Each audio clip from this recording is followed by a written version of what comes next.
जो तेलंगाना में हो रहा है बड़े गौर से देख रहा हूं और मुझे ऐसा लगता है कि जिस तरह से मोदी जी केंद्र सरकार में झूठे वादे करके लोगों को गुमराह करते हैं, वैसे ही यहां के मुख्यमंत्री चंद्रशेखर राव साहब वही काम करते हैं, जुमलों के काम। इस देश के सामने समस्याएं क्या है? सबसे बड़ी समस्या इस देश के सामने है किसानों की दुर्गति। किस तरह से किसान पीड़ित है। किसानों ने लोन लिए हुए हैं, जो मंडी में बाल बिकता है वो कॉस्ट से कम बिकता है, खर्चे से कम बिकता है। मोदी जी ने वहां वादा किया था कि मैं किसान को जो भी उसका खर्चा होगा उससे 50% ज्यादा उसको मैं वेतन दूंगा, जो माल वो बोता है उसके लिए उसको पैसा दूंगा।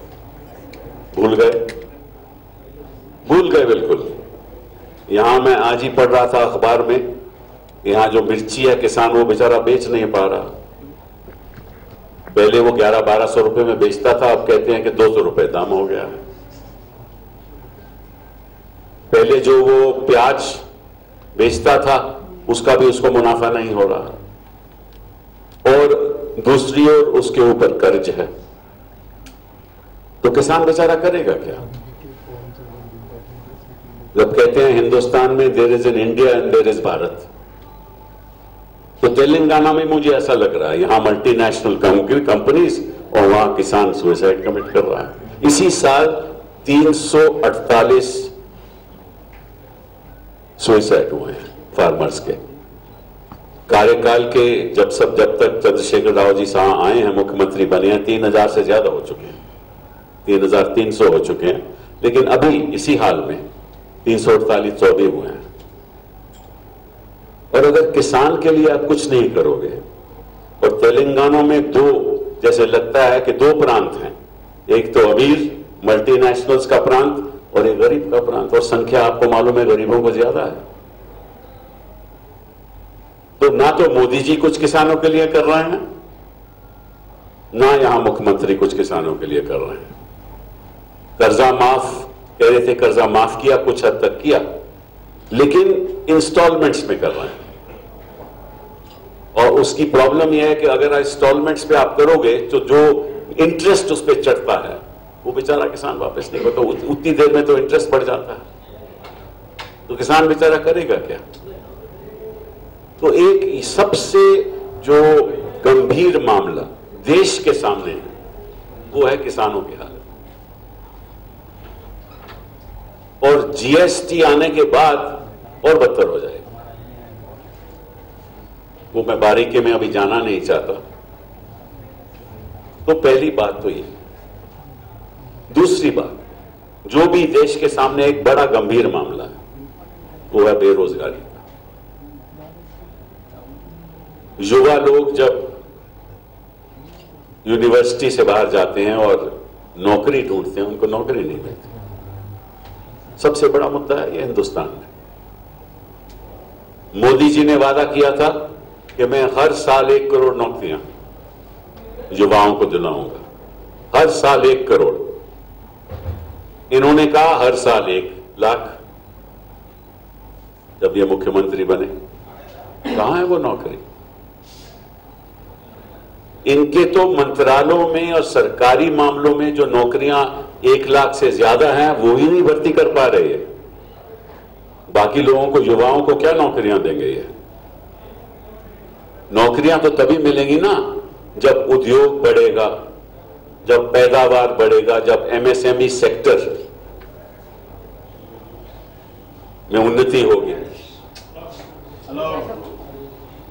तो नौकरियां कहां से मिलेंगी लोगों को? और अगर युवाओं को नौकरियां नहीं मिलेंगे तो आपको मालूम है कि उसका नतीजा क्या होगा? लोग सड़क पे आ जाएंगे। एक और इसका पहलू है जो खास तेलंगाना से जुड़ा हुआ है। हमें याद है जब कांग्रेस पार्टी थी, हमारी एक स्कीम होती थी कि जो भी यहां पढ़ता है उसकी जो फीस है वो सरकार देती थी, खासतौर पे प्रोफेशनल कोर्सेज, और कॉलेज को फिर वो रिएम्बर्स करते थे। अब कॉलेजेस बंद हो रहे हैं क्योंकि रिएम्बर्समेंट हो नहीं रही। तो ये भी एक बड़ा मामला है।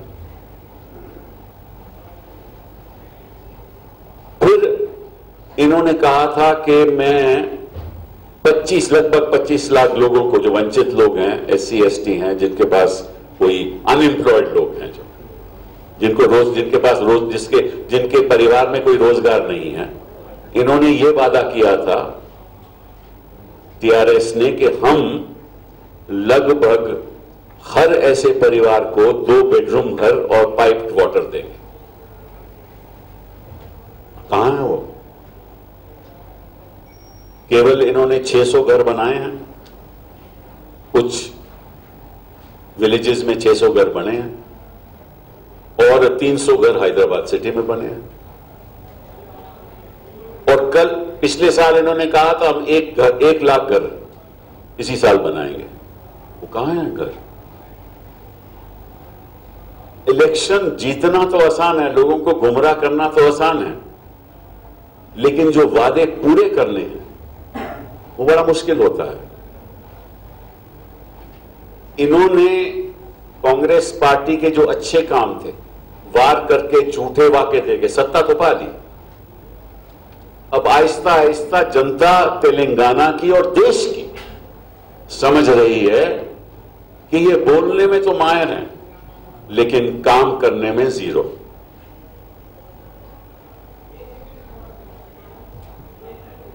फिर इन्होंने कहा कि मैं 3 एकड़ लैंड SC ST फैमिलीज को दूंगा।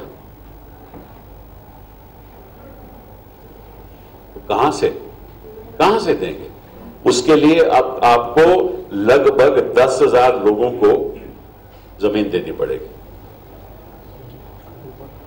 10 लाख लोगों को जमीन देनी पड़ेगी। कहां से देंगे? उसके लिए अभी तक तो इन्होंने केवल 5,000 एकड़ दिया है, तो कहां से देंगे? और अभी पीछे फिर गुमराह इन्होंने करने की कोशिश की। इस बार इन्होंने कहा कि हम 12% रिजर्वेशन मुस्लिम कम्युनिटी को देंगे। आपको मालूम है कि सुप्रीम कोर्ट का फैसला है कि 50% से ज्यादा रिजर्वेशन हो ही नहीं सकती। ये कहते हैं कि इसको मैं 9th शेड्यूल में डाल के, ये एक्ट को 9th शेड्यूल में डाल के मैं राष्ट्रपति जी को भेजूंगा। और उस तरफ बीजेपी यहां आकर कहती है कि धर्म के आधार पे कोई रिजर्वेशन हो नहीं सकती। तो एक तरफ तो बीजेपी कहती है कि हो नहीं सकती, दूसरी तरफ ये प्रेसिडेंट को भेजेंगे। उनको मालूम है कि तो नाकार हो जाएगा, इनकार हो जाएगा। फिर कहते हैं हम सुप्रीम कोर्ट जाएंगे, लेकिन इनके एडवोकेट जनरल को बताना चाहिए था कि सुप्रीम कोर्ट में हो ही नहीं सकता क्योंकि 50% की एक सीमा है रिजर्वेशन की। तो ये झूठ के आधार पे, गुमराह करने के आधार पे ये मुख्यमंत्री क्यों कर रहे हैं? क्योंकि इनको मालूम है कि जब तक ऐसे वादे नहीं करेंगे तब तक जनता समझ जाएगी। जैसे मोदी जी बेच रहे थे, अपने सपने बेच रहे थे, वैसे ही चंद्रशेखर साहब कर रहे हैं। और चलिए ये बात छोड़ देते हैं, हमें कुछ और बातें करते हैं राष्ट्र स्तर की। अब देश के हालात आप देख रहे हैं। अभी हाल ही में कश्मीर में चुनाव हुए और 7% मतदान हुआ। मेरे ख्याल 20-25 साल के बाद ऐसा हुआ। अगर जनता आकर मतदान ही नहीं करेगी तो इसका मतलब क्या है कि जनता को आपकी गठबंधन सरकार पे विश्वास नहीं है। इसका यही मतलब हुआ ना। तो फिर सवाल उठता है कि मोदी जी